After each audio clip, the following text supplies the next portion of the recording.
Welcome to the Practice Brave podcast. I am the host, Brianna Battles, founder of Pregnancy and Postpartum Athleticism and CEO of Everyday Battles.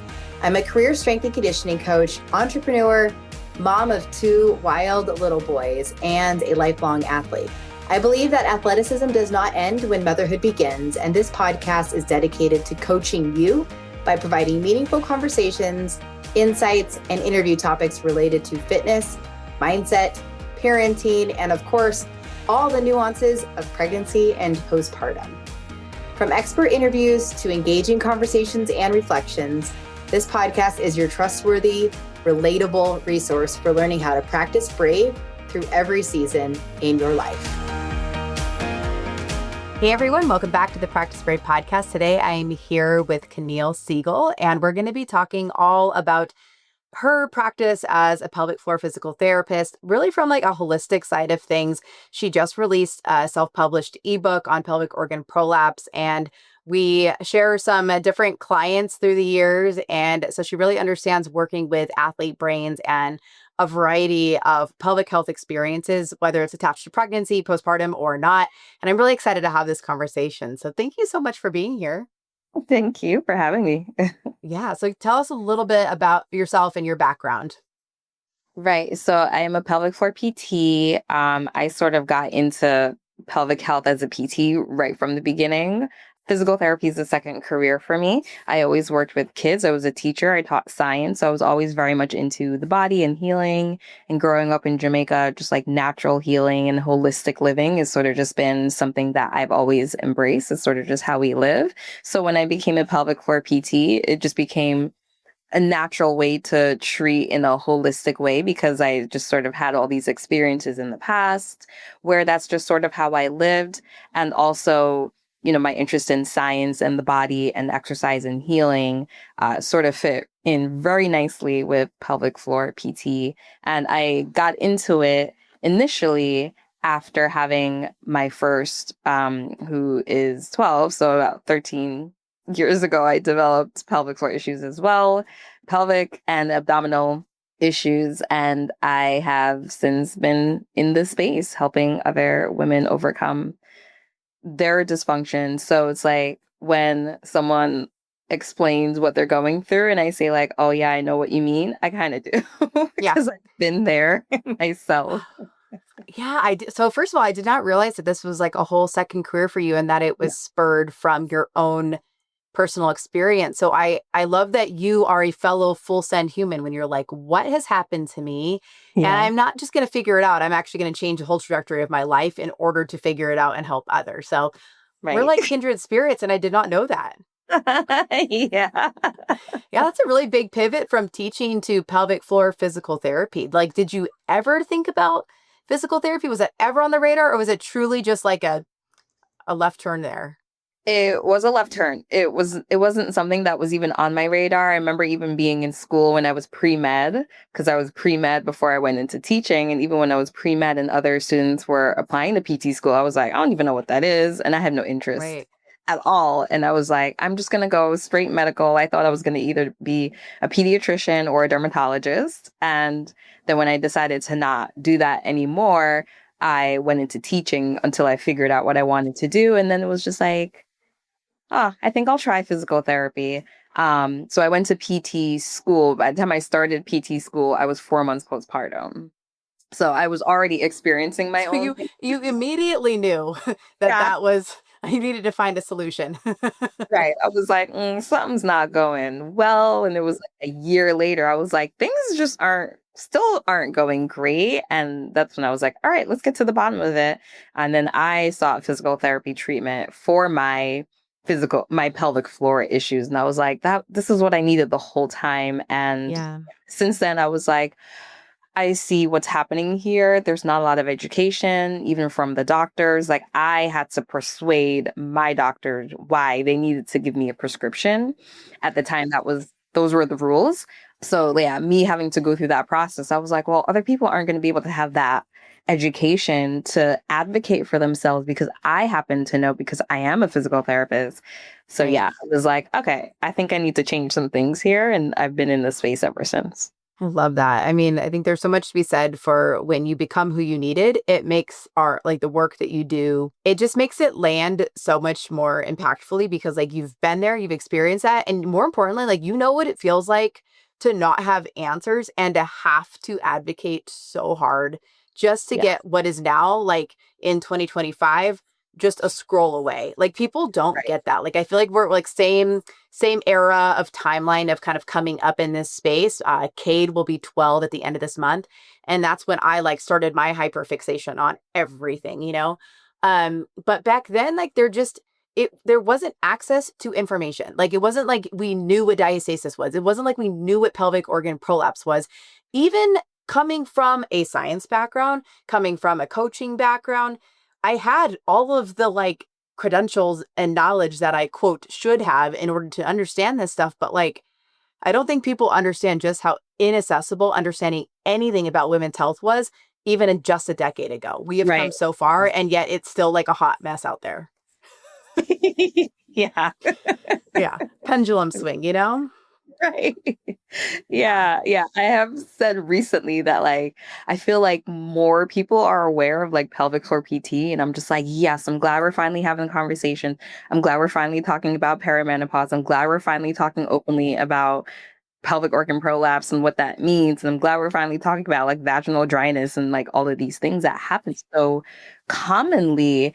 And it's just so out in the open and people are just more aware of it, but it's still kind of a hot mess because it's like we're Yeah. aware of it, but then it's also like, but what do we do at the same time? Yeah. And it's like the watered down, like whatever version of like mansplaining, but by like influencers. So like Yeah. influencer splaining of Yeah. these things. And that's Yeah. like not a phrase yet, but I think we gotta come up with something like that. Cause you see, Right. like I think the intention is good, but there's It is. still so much that is dismissed and overlooked. And it's like that's not exactly like that's we've oversimplified it or Yeah. we've totally overcomplicated it. It's like there's Absolutely. not a lot of nuance. And I think it drives us a little crazy. Ultimately, there's not a whole lot we can do except create our own work, which I know is exactly what you're doing, both in practice and in, writing your ebook so that it can be more accessible. I think that is the solution to a lot of the chaos and confusion out there. But yeah, it is hard. I mean, talk to me a little bit about your early days of like you're in PT school, you have a baby, you're trying to learn about your own body. That is a very difficult season of life and also a very relatable one. So talk to me a little bit about that. Yeah. I don't know what I was thinking, to be honest. Like, I'm going to go to Literally, I do. physical therapy while I'm postpartum. The first year, I remember nothing, absolutely nothing. And it was like I woke up one day in the second year, like, oh, I'm in grad school. What's going on? Hmm. I got through the first year. Yeah, it was a struggle, right? And Hmm. having like a not the easiest baby. Like it was just really, really challenging, it was really stressful. We know that the hormones completely change and shift during that time. And I was going through it. Somehow I did get through it. So, but it was like mental changes, which we don't, I mean, I think that people openly talk about like postpartum anxiety, postpartum depression. So there's like hormonal changes that affects your mental health. And then there's like the physical changes, which I think isn't even talked about as much. Like everyone understands that like mentally you may be going through some stuff, but then there's a physical component to it as well that isn't talked about as much, which can even affect the mental health. Because for me personally, I had diastasis and developed a hernia, which I know was your story as well. And I was at the point where I couldn't even hold my baby standing up because I was just so weak in my core. And then I developed back pain that like, okay, let me sit down while you hand me the baby so I can feed the baby. Okay, the baby needs to be put into the crib. Somebody come get this baby and put the baby in the crib because I can't do it. And of course, as a mother, you feel like I can't even be a human. I can't be a person. And then walking around PT school wearing like every brace underneath your clothing because that's the only way you can function and walk around and do these like manual and heavy lifting. It was a challenge. It was a Right. struggle. Right. And especially again, back then, it's not like we were seeing abdomens that like looked like that on social media. Like there was not representation of the change, like the physical changes of motherhood. Like you said, maybe like there was talk about postpartum depression, but even that I felt like is like, well, it's only like a very small percentage. And I'm like, oh, please. Like I literally don't know a single woman who has not struggled with her mental health at some point in motherhood. Like, no. Right. But that's just besides the point. Like we didn't have that sort of representation of what happens to bodies.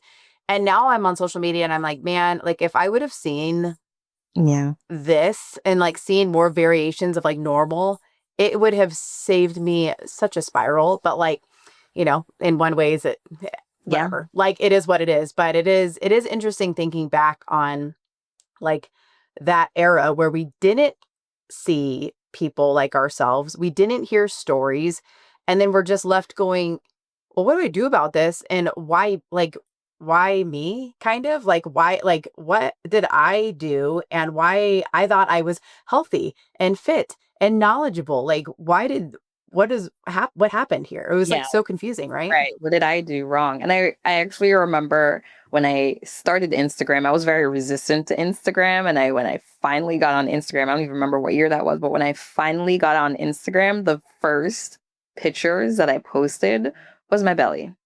Yeah. Like, this is the coning, this is the doming, like this is this is what my belly looks like. And I know I'm not the only one, right? Right.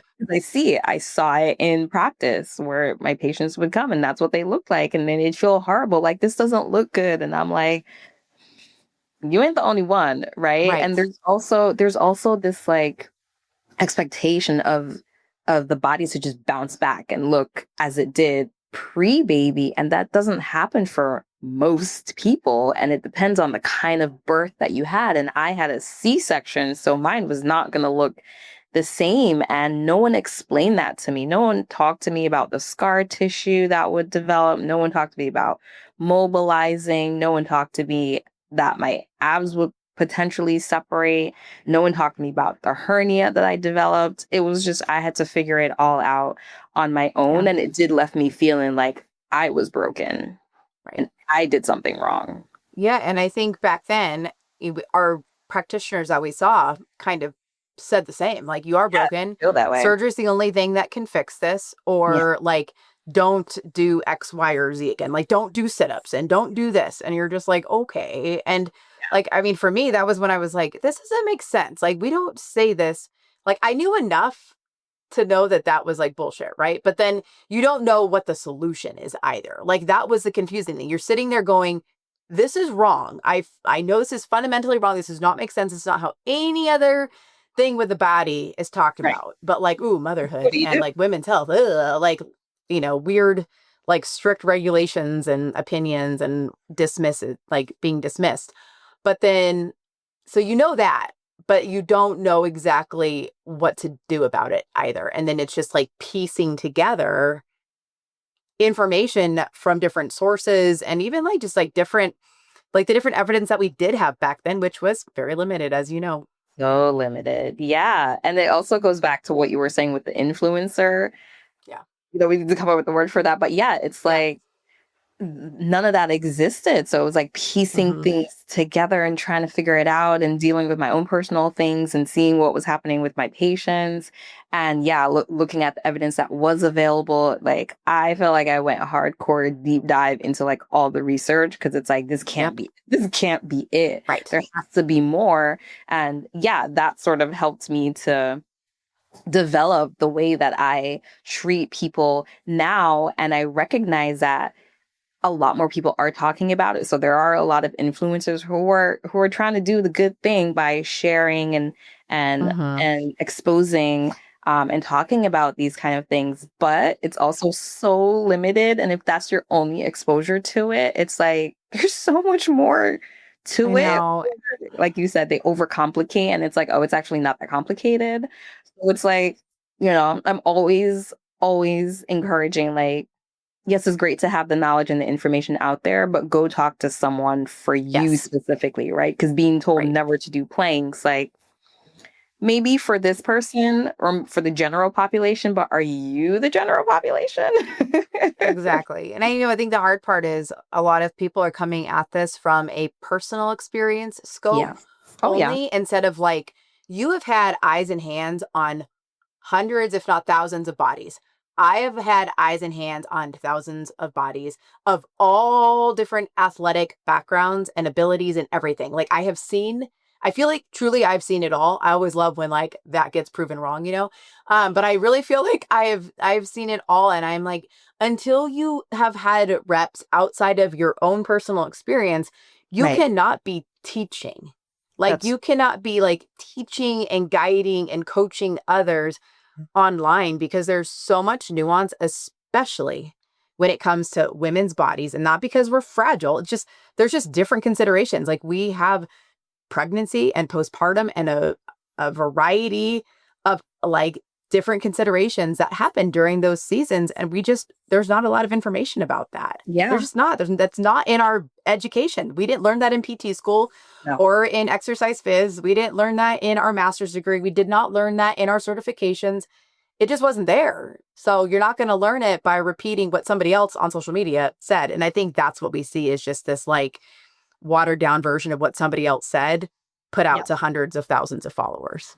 Yes. And it's like, there's so much nuance to it. And it's like, you really have to have that experience. And like, I do think it's great that the information and the knowledge is out there and people are teaching these things. And some people will get better. But then it's the folks that don't get better who feel like, but I did the thing and I'm still not better. There's something so wrong with me if I went through this and I'm not getting better. Where it's like, no, it's not you. It was the program. It was how you did the exercise or whatever it is. But it's hard to not feel that way. And I think if we address that or made that, just be honest about it. Like, I don't know, maybe more influencers and trainers need to just be on, and even PTs need to be honest about that. Like, hey, if this didn't work for you, it's not you. Maybe I wasn't the right fit for you. Maybe this program wasn't the right fit for you. Like, don't give up. Try this one and see, that might be exactly what it is that you need. Yeah. We're all trying to figure it out. We're all just trying to figure it out. Like that's the thing. Like there's just so many variables. And so like then these blanket statements of women can do all this stuff during pregnancy or women shouldn't do anything like that during pregnancy or postpartum timeline is BS or like, no, we need one. Like people are like trying to like pick apart stuff. And it's like, no, like there's no set formula. I would love it if there was, and you and I would be killing it, crushing if there was a formula, like there's just not like there's so many variables that influence our health in general. And then you add the athletic background and interests and the psychology, like their belief systems, and that influences how they train. That influences how they rehab or don't rehab. Like all of it is interconnected and there's just so many variables that we could not put together a framework even if we tried, because every single body and birth experience and pregnancy and a postpartum symptom is all very, very, very different. And that's why you and I collaborate, right? Like we've recently worked with somebody where it's like, I know this woman very well. I've coached her. She gets it. She understands what I'm saying. She's now thankfully like following the program and like doing the thing after the second pregnancy, but she still needs to see you so that you have eyes and hands on her and can dial in the things that like I can't, because I don't have eyes and hands on her in real life. And I think that's like such a beautiful testament to how we can actually all collectively work together and do better, whether we're in the online space or the in-person space. We can create access and resources for people to get the information that they need on their bodies, because if you just follow what somebody says on social media or a generic program, you're going to be missing the individualized care that you really need. Right. And that's so important. That's why I always, like I do talk about that quite a bit, like that personalized care, that individualized care, like it's necessary. And it doesn't have to be with one person, like a team, right? Like a professional athlete doesn't work with one person. They have multiple coaches and they have multiple people that they work. This person's doing that part of the activity. This person's helping with the mindset. This person's helping with the recovery. This person's helping with, there's so many different pieces. And it's like, we deserve that as well. We deserve to have it. But I think it's just like, well, you're a mom now. So like, just focus on being a mom. Just go to your lactation consultants and go to your play date mommy groups. And it's like, that's almost like the quote team that you're told to have after you have a baby. It's like, well, you have your pediatrician, you have your OBGYN, you have your lactation consultant, you do all of these follow-up appointments for the baby, and mom gets like maybe one, Right. maybe, like, so it's wild, right? And so there's not, our culture and our, even like our belief systems is like, well, I was made for this. I was like made to have a baby. My body knows what to do. And maybe there's truth to that to some degree, but at the same time, I don't know, we get rocked. And like, I did not feel like I was made for this. I felt like I was actually, in fact, not made for this. And my body was like, we were real confused, and my brain, not healthy, not Yeah. good. And so it was like, I actually felt whatever the opposite of like a maternal instinct was. I was like, I failed.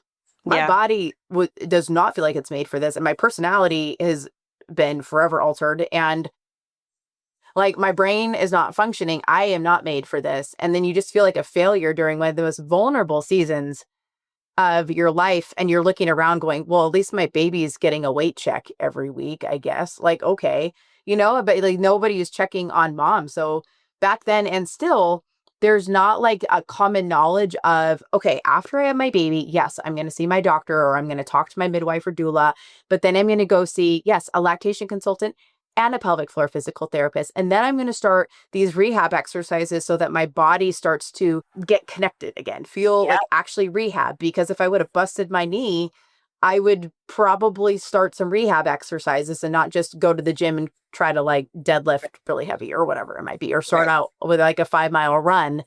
But I think we dismiss the significance of pregnancy and postpartum because we're just desperate to feel like ourselves again.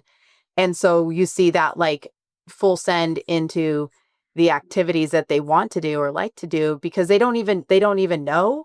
And even if they do know, they're like, well, I don't want to, or I don't have time to. Maybe I don't need to. Yeah. It's this like underserviced care that we receive, like birth and pregnancy is an injury to the Yeah. body, right? As Yeah. natural as it is, my body's made for this. Yeah, but it's going to need some help and assistance, right? Like Right. plenty of our ancestors did this. Yeah, but also with help and assistance, right? Like Yeah, with nobody's help. And like they also like, we don't know what their body felt like after. Like, it's not like prolapse is a new thing. no, it sure ain't. It's not like, you know what I mean? And I think that's the thing. If you're like, well, people have been given birth under all these circumstances for years. Like, yeah, but what was their quality of life like? And then were they trying to do all the things that a woman in 2025 is? Exactly. Hell Like no, they weren't. to do all of the things. So maybe No. they didn't have as many occurrences of pelvic organ prolapse, but even if they did, they had solutions to it. Right. Or they were already doing things ahead of time or during pregnancy to make sure that that didn't happen. Or they were given like herbal support to make sure that there was healing or restrictions. I mean, I think that's where a lot of these like postpartum ceremonies or rituals come from in many different countries, like that rest period. Like, who knows? Maybe it was because they didn't want the women developing pelvic organ prolapse. We have no idea. I think that there's so much like wisdom there that we've just dismissed in a really modern society. And I say that as like probably the most type A, like I can do it, kind of like person. But I think that, like when I have hindsight now, like how I would approach being postpartum now is so different than what I did the first and even the second time. Like the second time I was a lot more strategic, but still we're surrounded by a culture that's just like, you still got to get back to take care of the baby. And like, if you don't have like support around you, that's like built in, then what are your choices? It's not like you can't, you got to go back to work or and then I think even like the exercise cultures, we see like this eagerness to just get back to like, we just overlook like the rest and the healing period because it's like, well, I want to be a fit mom. And then we like dismiss all of that. And, when we think back, like people weren't trying to deadlift 300 pounds 100 years ago. Like they just weren't trying to do that as moms. Like even my mom's generation, she wasn't working out when she was pregnant with me or when she was postpartum or even growing up. Like this is still what we are seeing women do. And therefore what we are seeing women experience is very different than even like the last 20 years. Absolutely. I mean, our ancestors were not going to the gym. They were just physically active. So we put so much pressure on ourselves to be able to do this, and it's because we see it. It's part of that influencer culture. We see that, and then you're made to feel bad about your ability to not do that, right? Or it's like, I should be able to do that. And then you feel bad when you can't. It's like, you don't know what kind of support that person has. You don't know what kind of body type they have. You don't know what's actually even going on. Like, they may be experiencing symptoms, they're just not talking about it or sharing it online. 1,000%. I try to say that to people all the time. I'm like, look, I'm the one who gets the messages from those from those high level athletes. A year later, they're in my DMs. I promise you, you are only seeing like the highlight reel. And I will of course never disclose anything, but like, of course, right. The people that we have put on a pedestal about how they have bounced back, or they went to and did X, Y, or Z at how many weeks postpartum or months postpartum or whatever. Like, yes, they did. And there's a story that you are not being told for a reason. Exactly. And I get the same thing too. I do get the messages as well. And I do get them as patients and as clients. And I look at their Instagram and I'm like, wow, they're doing a lot. And none of these people know what they're actually experiencing, yet they're having pelvic floor issues or abdominal issues, and they're not sharing. They're choosing not to share that. And there's so much. Yeah, I get it. Like, I mean, it's tough because it's just like, it's, and this, we can talk about this part too, is that it is like super taboo in our culture to talk about, like, it's really easy to talk about like being a fit mom and the benefits of being healthy, and like of the benefits of working out during pregnancy and of having a healthy and active lifestyle. But then I think when there are changes to our body, and because they're really vulnerable oftentimes, like we're so hyper aware of what our stomachs look like as a culture. Like we are scared of like having more fat on our stomach. We are scared of stretch marks. We are scared of changes, like the aesthetic changes to our stomach. And then like that is so distracting that people don't even understand or even know that, like, well, your pelvic floor can kind of take a beating throughout different points in your life too. Like they can be symptomatic, and then that's less easy to talk about because at least abs are, it's like a little bit more like superficial, like literally and figuratively. But like the pelvic floor, I'm like, that's where y'all should really be kind of like putting your focus, especially during pregnancy. You're freaked out about your abs, but like, let's be a little more freaked out about your pelvic floor, because you only get one of those. And it is a lot harder to navigate healing and symptoms there, especially because there's that layer of it being taboo. So it's hard to talk about. It's hard to bring that information to your provider. It's even hard to share that with your spouse, like, or your partner. Like there's so many layers of feeling like, oh my God, my vagina is broken, or there's something, I'm peeing all the time now, or I feel something, like, what is that? They're looking down there, and like most people don't even know anything about their vagina until after they have babies, or until they have to learn because something's wrong. And it just feels so private because people aren't openly talking about these things. Like, you don't have influencers being like, hey, I'm so fit, but guess what? I have a grade 2 prolapse. I have a grade 3 prolapse.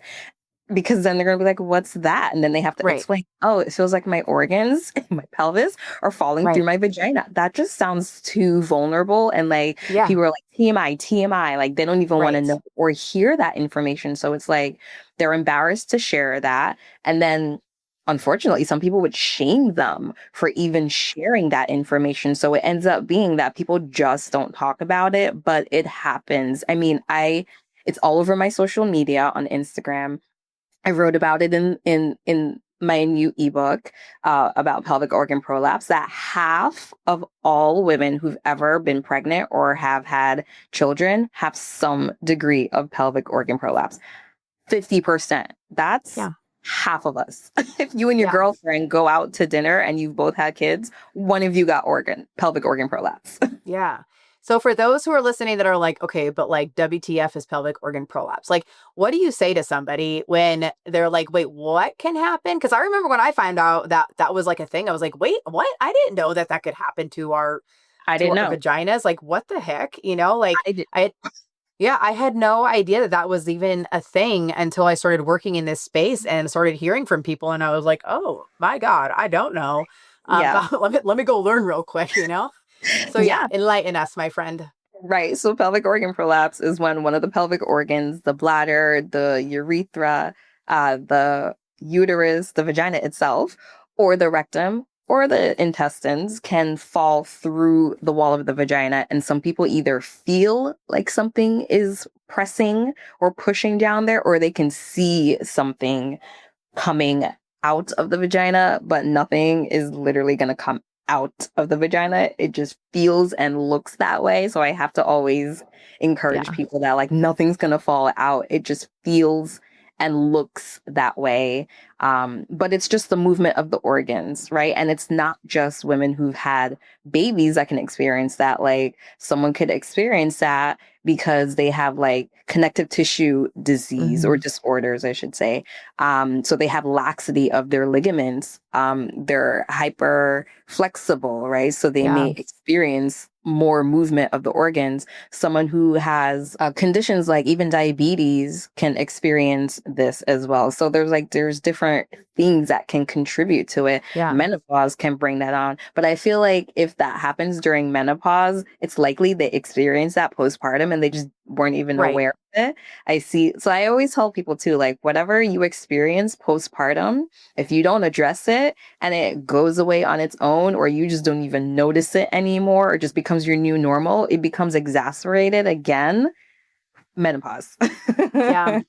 Yeah, because like our hormones affect like the laxicity of like the tissues. And so that just sort of changes the structural support of the pelvic organs. And then they just collapse onto that vaginal wall. So like you said, they're not actually coming out of the body, but it's pushing so much against the vaginal walls that it feels like there's something like in the way, falling out. And I mean, that is a mind fuck for so many women. Listen, I have not treated any other condition that has been more emotional than that because I don't know why. Maybe it has something to do with we tend to hold a lot of emotions and our sense of safety. And I do write about this in my book as well. Our sense of safety is down there, not just for us women, but for men as well. Like we just tend to hold a lot down here. And then when something is literally falling, like you feel like your body is literally falling apart, it can feel so discouraging. Like I don't think I've had one patient who did not cry when I told them that, this is pelvic organ prolapse, or when I explained to them that, yes, you do have some weakness there, and they weren't even aware of it. And they're just like, why am I peeing? It's like, oh, you do have some laxity and some movement of the organ. I have not had one patient who did not cry. And if they didn't cry in the office, they told me they cried in the car, or they cried when they went home, or they cried when their partner tried to be intimate with them the next time. Because because there's like, it's like there's shame, there's embarrassment, there's just like, it's rooted, like the psychological side effect of pelvic floor symptoms has been the most, as a coach, that has been the most like challenging thing to navigate, I think, because we can sort of try to troubleshoot this breathing strategy, that positional thing, tension, and like talk about all like pressure management. Yes, all of those things are super effective for managing pelvic organ prolapse and pelvic health symptoms in general. But it's this psychological, like it's like the weight, literally the mental load of feeling like you are broken, that like now you are unattractive, that like your vagina, there's something wrong with you. Like the level of shame and embarrassment and fear that this like holds on women is debilitating. It is. And I think that's where I am the most sensitive, and where I spend most of my time when I am working with someone with specifically pelvic organ prolapse, but even like other conditions as well. Because we can talk about the exercise. Yes, we can talk about the pressure management. Yes, we can focus on those things, but it's really, like you said, the psychology, the mindset that's gonna make the most difference, to be honest, because you can fix the physical issue, right? You can fix the pressure. You can even reverse the prolapse. But I'm telling you, I've still had women who it's better, it's improved, and they're still like, I'm not having sex because it doesn't feel comfortable. my husband is going to complain, like there's just, or I'm going to get there's broken. a lot of emotions around it. And it's like, they can't drop the anxiety, but you have to address the anxiety. You have to address the depression, whatever it is surrounds it, the mental aspect of it. You have to address that part. And I tend to spend a lot more time on that than probably most other pelvic floor PTs. I don't know. I think I should have actually did start out in psychology. When I went to college, I started in psychology. I think any kind of coaching or treating just automatically involves a lot of like psychology, because like that's the root of it. Like, if we don't address, that's why I talk about like athlete brain all the time. It's like, it doesn't matter like what exercises I tell you to do or training approach or whatever. It's like, if it's your belief system that's going to influence your physical outcomes the most. Because you have to be bought in, you have to be like working towards that, and it's not going to be perfect, but it has to be like this choice that you make of like, this is how I'm going to approach whatever the variable might be, whether it's, like trying to rehab prolapse or trying to navigate training through your pregnancy, trying to come back postpartum to a specific goal. It's like how you mentally wrap your head around that is going to determine like your next physical steps there. Exactly. And I talk about that at the very beginning in my book. Let's listen. This is a piece that's often not addressed. And when you go to like normal, I'm saying normal, traditional pelvic floor PT, they're not always going to address the psychology, the mindset part of it, or the emotions that you have around it. Some of them just go in and they're like, okay, there's laxity, let's strengthen the pelvic floor and do these pelvic floor exercises. Look, we're talking about that in the very beginning, because I'm like, if you don't buy into this and if you don't have this healthy mindset, and yes, there's going to be moments where you have these thoughts, but you have to be able to recognize that and then have a conversation with yourself and be like, is this true? No, totally. And it's like I feel like there has to be a place too, because like it took a long time for my athlete brain to also like welcome the woo-woo side of things. And for me, like the like psychological and like more like, I don't know, just coming down from my intensity and sort of embracing like that there's a spiritual aspect of what changes when you become a mother. Absolutely. Full stop. You don't have to agree with it, but but like there is like, there's just like, you are mentally, physically, emotionally, and spiritually altered when you become a mom in honestly like really powerful ways. And I think we are so programmed as a culture and as being like, I'm a strong, independent woman, like I'd be like really high achieving, that I'm just gonna like, I'm gonna outwork this season. I'm going to outwork and outhack or just ignore, like push through the pain or the discomfort or the whatever, the discomfort of this season, even like the mental and emotional discomfort. And like, I certainly did that. I threw myself into an entire business instead of like dealing with my shit. You know what I mean? So like, I own all of that. And then I think eventually, like the more maturity you have in motherhood, the more maturity you have just as a person, athletic maturity, even the more you're able to welcome that like spiritual and more like woo-woo side of it, where you're like, okay, this is a huge part. And if I would have been willing to like open myself to that earlier on, in whatever form that may be, it would have saved me a lot of like mental struggles for sure. I believe it, but I also do believe that everyone comes to that realization in their own time when they need to, because even if someone came to you with that and explained that to you, you might have been like, girl, what are you talking about? Like exactly. That was me. I was like, no. Right. And you push it off to the side and you keep going, right? It's like you have to get to the point. And this comes up so often when I see my patients, especially after they've had one, they've had the second, they've had the third, whatever. So when I see them the second time around, they're like, oh my God, I can't believe that I used to think that or believe that or I did that. And I'm just like, yeah. And there's almost this like sense of like, I wish I had done this better and I should have known. And I'm just like, hey, we all come to the realization when we need to, in the right time, when it happens is the perfect time. So don't even beat yourself up because you probably have received you wouldn't it. Have been ready for it. It didn't matter. Sometimes I'm like, I wish I would have known. I'm like, I wouldn't have freaking listened anyway. You wouldn't like have cared. If I had me talking to me, I would have been like, no. You wouldn't have cared. Like I am chronically somebody who has to learn the hard way. I wish I was coachable, and it's ironic since I'm a coach, like I love when people are coachable, but like I'm just not. Like I learn everything the hard way. And then I'm like, oh, I get it now. Like, and that is just That's how I operate, unfortunately. But yeah, you have to be ready on your own terms. And it does just influence so much of that motherhood experience. Because again, you're already so vulnerable. Like you're already in a season of life where you're like, I have a whole new human to get used to and a whole new routine and aspects of my relationship, my career, my body. All of these things have changed. And now there's something, quote, wrong with me. Right. And then you look for a solution. You're like, well, how can I outwork this? How can I make it go away? How can I make it better? I see all these people on social media that are doing this, this, and this. And if I just do that, then, well, they seem fine. They look good. I'm just going to do what they're doing. Right. And I think that just creates such a spiral of like, they're just lost. They're lost and they're confused and it's really depressing. Yeah. And that's why motherhood is a journey, you know? Yeah. And I don't think this journey ends. Being honest with you, I don't think there's an end. It's just you keep going. There's always more to do, more to learn, more to experience, more to troubleshoot. What was working no longer works. You got to figure it out all over again.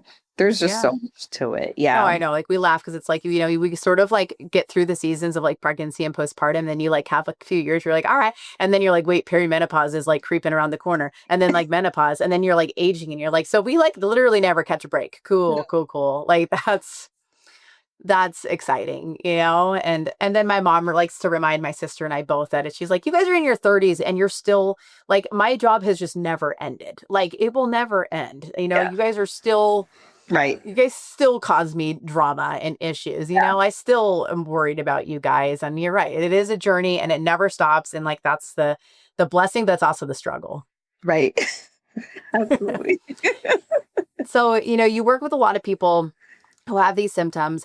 And, you know, you've talked about this holistic way. We've talked about like the psychology part, even the spirituality part. What are some other things that you do in your practice that you feel kind of differentiate your work as a pelvic floor PT in this space with helping women sort of navigate this whole picture of healing and of improvement of with their bodies? I mean, it's really just expanding on the things that we've talked about already, like the spirituality. Like I do bring spirituality into it. And if people, and I may not say like, hey, we're going to talk about spirituality now, or like, what is your spiritual practice? But it does get worked into there. And it may be even, hey, I noticed that you're having these thoughts and these beliefs. Let's talk about that. And I want you to journal and I want you to notice when you have that. And this is a conversation I want you to have with yourself. And hey, I have this meditation that I'm going to send you. And I want you to listen to this at this time of the day. And I want you to journal after that, you know, and all of that to me is a spiritual practice because to me, it's just any ritual is considered spiritual, right? Or any mindfulness is considered spiritual. So really just like teaching my patients and clients to just like tune in to like, what thoughts are you saying to yourself or what thoughts are you hearing? And then being able to separate yourself from those thoughts and really observe them from a different viewpoint, a different angle, and journal them if you need to, you know, or just like go for a walk and see what comes to you kind of thing. Or what if you just put down these worries for just 5 minutes, right? Can you give yourself that space of not having to worry, right? These are all things that I consider spiritual. And I may not even say like, hey, we're going to develop the spiritual routine for you. It's just, we're having the conversations and I'm sort of interweaving these into how I work with my patients and my clients. I do actively do things with my patients and clients as well. Like we go meditate. We're going to meditate together. Yeah.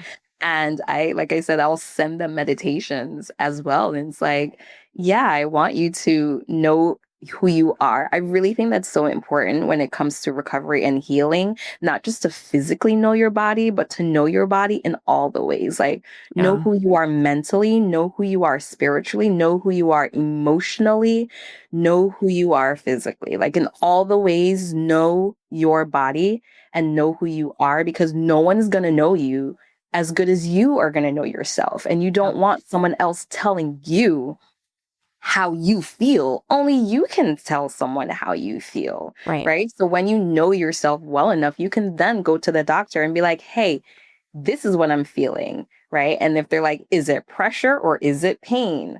You can say, actually, it feels like tingling, right? You Mm-hmm. only know that if you really sit and know yourself and get to know yourself. Right. So I really do encourage my patients and clients to get to know themselves in all the ways, because it Yeah. really does help.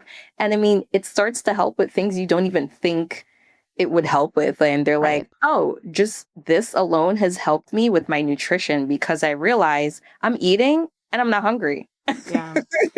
Yeah. You know, it's funny. It's just like, I think we now have like a generation of like so much more interest in self-awareness, whether it's because we're going to therapy, because we're like trying to break some generational curses, you know, like we're Right. doing the things. But I think motherhood just like cracks you wide open because you realize there's just so many things you can't control. And it's very easy to lose yourself and Yeah. to enter like a significant identity crisis. And you know, and to be able to calm your brain is so hard.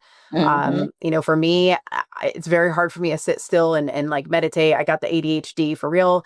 So it's very hard to do that, but I will take myself out on a walk. I make myself go walk and then I write down the things that are like in my brain that it's like, whether it's a conversation I need to have or how do I actually feel about this thing, I'm going to write it down. And for me, like moving my body in a way that's like not working out, but just walking, literally just moving, Yeah. especially if I can go out into nature, that's even better. Totally. You know, it's just like little things where we are so constantly stimulated in motherhood, you know, and then when you're in the early seasons, I just remember feeling like it's so hard to be needed to that level.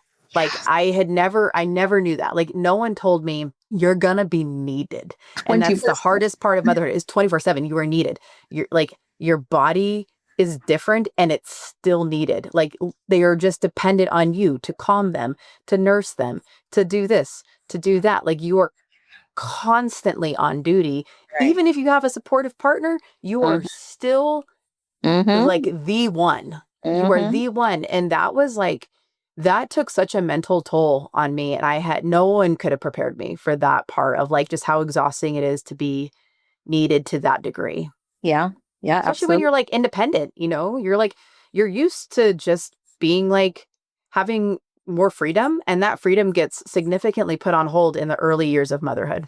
Yeah. Yeah. Yeah. And developing that practice of getting to know yourself and knowing what Yeah. you and your nervous system needs is especially important during that time, especially as a first time mother, Oh, because yeah. it's like freedom and then immediately no freedom. And like you said, even if you have a supportive partner, unfortunately, we just don't live in a culture anymore where we have Right. the village and the Right. community who helps to raise the Right. child, right? It takes a village to raise a kid. Like, Right. And that's why we see so many women like they seek outlets. Sometimes those are positive outlets, but other times like they're really negative outlets. And I know, I mean, I struggled in a variety of ways and there's so many things I wish I could go back and just get a do-over now that I understand like what I was experiencing and what I was like seeking and needing and yeah. other ways to fill that weren't like so self-deprecating, you know? Yeah, yeah. And we all go through that. It's like we're all trying to figure it out at the same. We're all trying to figure it out because we're not given the tools, the tips and the techniques in order to Right. do that. And it's like it's so easy to think that it's like it's you that's the problem, but it wasn't you, it wasn't me, it wasn't this mother, it wasn't that mother. Like we all experience that, and that was our response to the lack of care from society, really, Yeah. right? It was like done to us, right? Like the village was taken away from us. We Yeah. became so individualized. And even the whole like postpartum depression, it's like, oh, it's you are experiencing postpartum depression. It's like, to me, all of that is a symptom of what's wrong with the society. Oh, yeah. Right? Like society is not supporting you. And no, society isn't just going to turn around and support you tomorrow because we told them that, hey, society, you're failing mothers, you're failing women. Yeah. So it's like we are trying to figure it out. We are responding to our environment and trying to figure it out. And sometimes we do that in healthy ways and sometimes we do that in not so healthy ways, but all the more reason to keep figuring it out, right? Like keep Yeah. at it, even if it happens to be in that negative way. You get through that somehow, right? You get through Yeah. it at some point and you look back and you realize, damn, I did that thing that wasn't healthy, but it got you to where you are today, right now. And where you are today, right now, is going to get you to the next step and the next step and the next step. And you just keep going. And that's why motherhood is a journey. Yeah. Oh, it's so beautifully said. And like earlier in the episode, you mentioned in Jamaica, like there's just more holistic practices and belief systems and ways to support mothers. And I think in a way that facilitates that village like desire that we have. What are some ways that you can suggest, like that we can take some of those practices that you grew up knowing and understanding and recognizing, but then not seeing practiced here in the US? Yeah, definitely the whole village mentality. And that's not even to say that that's how everyone lives in Jamaica right now, because also become more westernized. It was in the past. So, but that village mentality, of like, grandma's going to come over and help, or your mom is going to come over and help. And there's going to be healing herbs that you drink, like postpartum, even during pregnancy. Like I had a friend remind me the other day, okra, which is like a vegetable that was given to women in pregnancy towards the end of their pregnancy. It helps with the hormonal balance. And I'm sort of doing like personal research right now, because I do think it helps with balancing hormones during that perimenopause stage, or during like someone who's even still experiencing their periods, right? Like we all experience, or not all, but some of us do experience significant hormonal changes, right? And I don't think it's supposed to be that significant. The fact that many of us are experiencing perimenopausal symptoms in our 30s and 40s, I don't think that's normal, right? I think we're just experiencing it earlier, just like our little girls are getting their periods earlier because the hormones are off. There's so much hormone disruption. So it's like using herbs, using food that's going to help to balance our hormones so we don't experience all of these significant fluctuations, in addition to having things like the village or the aunties or the cousins or whoever that's going to help, just to help to be there for the mother, and not even just the mother, but for the mother and the father, to be there for the family, to help with that assistance. But it's mostly those two things, the village and herbal support. I'm all about herbs. There's like a joke where it's like, there's a herb for everything. Like there's a herb for that. And most of the time it's ginger. No, I mean, I love that. And I think that just like it highlights just like some themes that we are seeing. And, like you said, like with the young generation of girls, and what we're seeing with pregnant and postpartum with like mothers.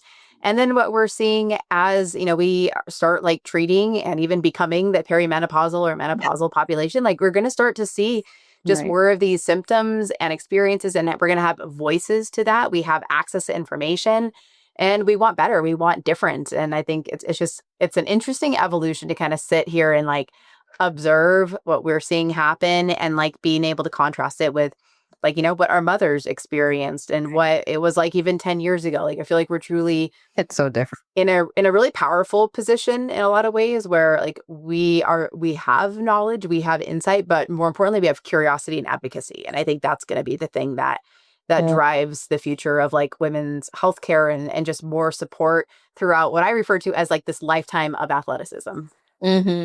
One other thing that I wanted to add too is like, some people look at like herbal support, like, oh, that's not as good. And some people, especially in this culture, would want to turn to like prescriptions or surgery, right? Like they go to the extreme, and they see like herbal support as not being good enough. And it's like, let's think back for a second where all of these medicines came from. They all have the active ingredient that is isolated from a plant.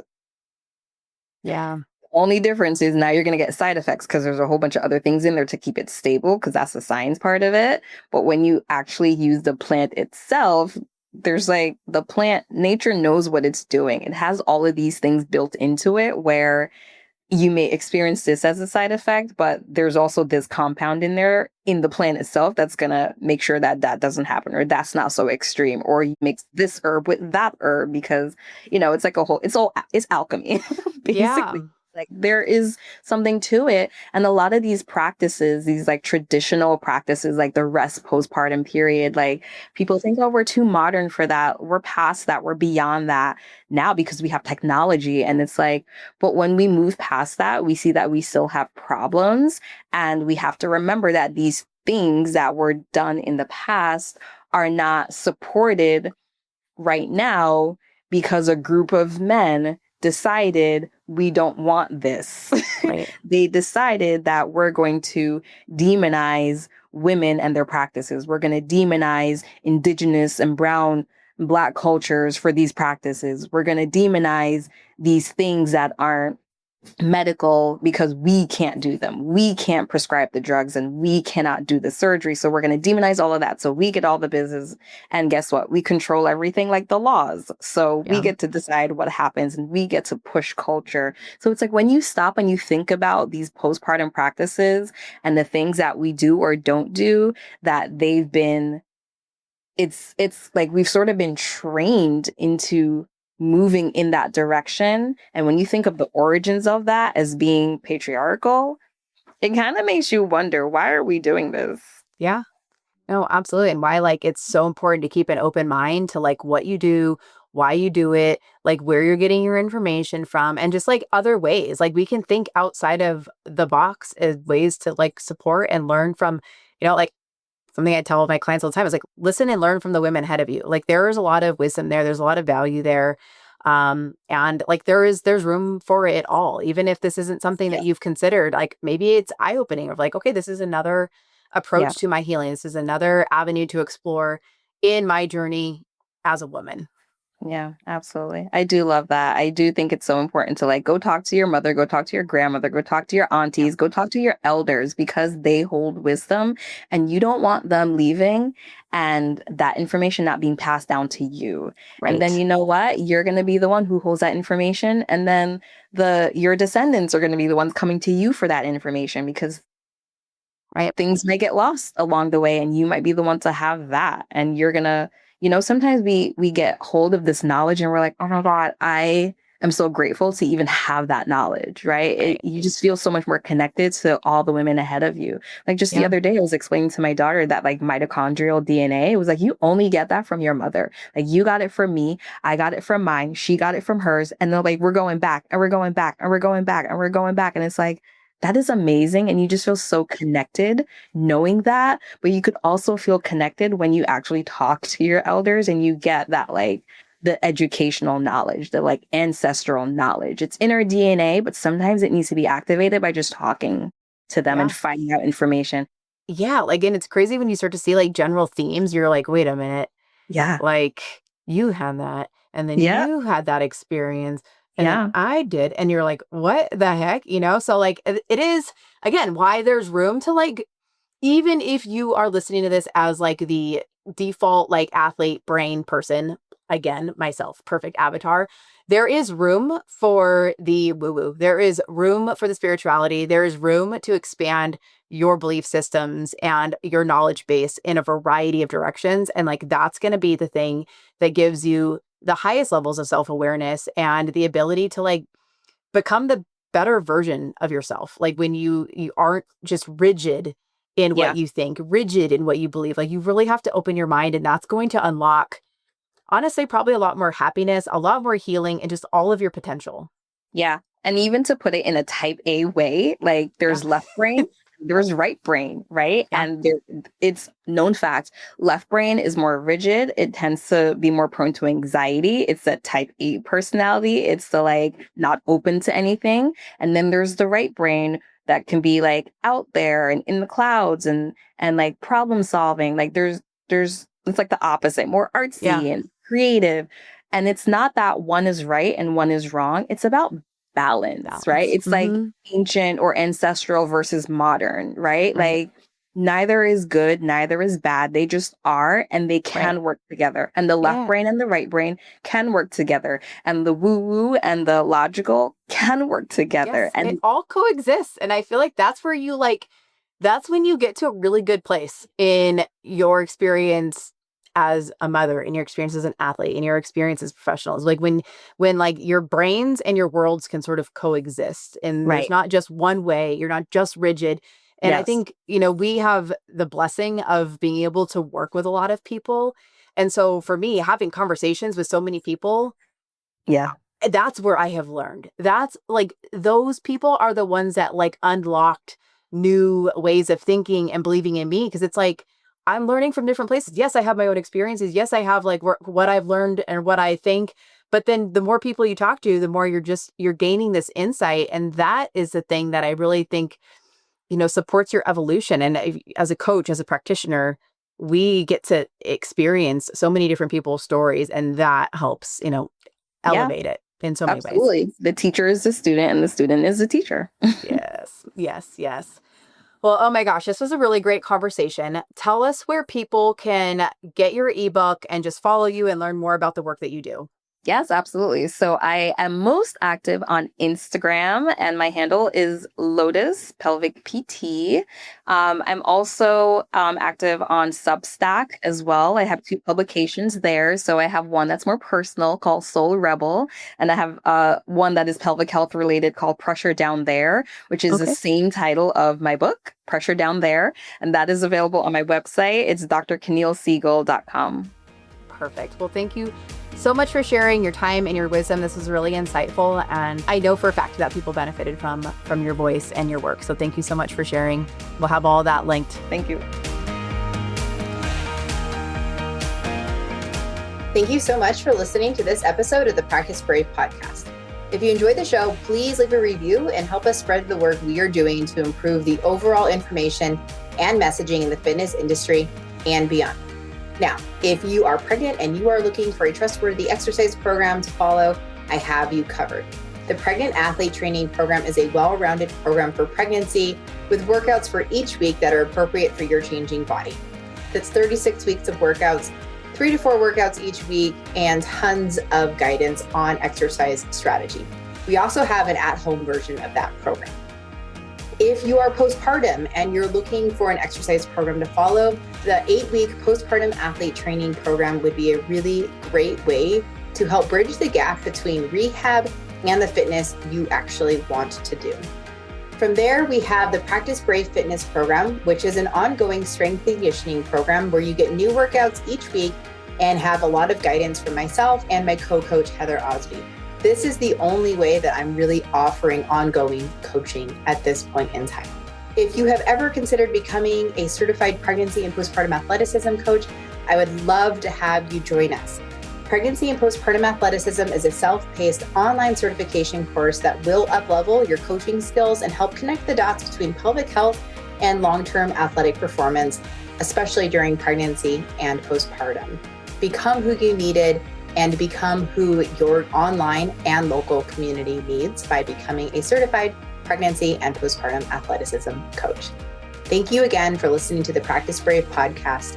I appreciate you, and please help me continue spreading this messaging, this information, and this work.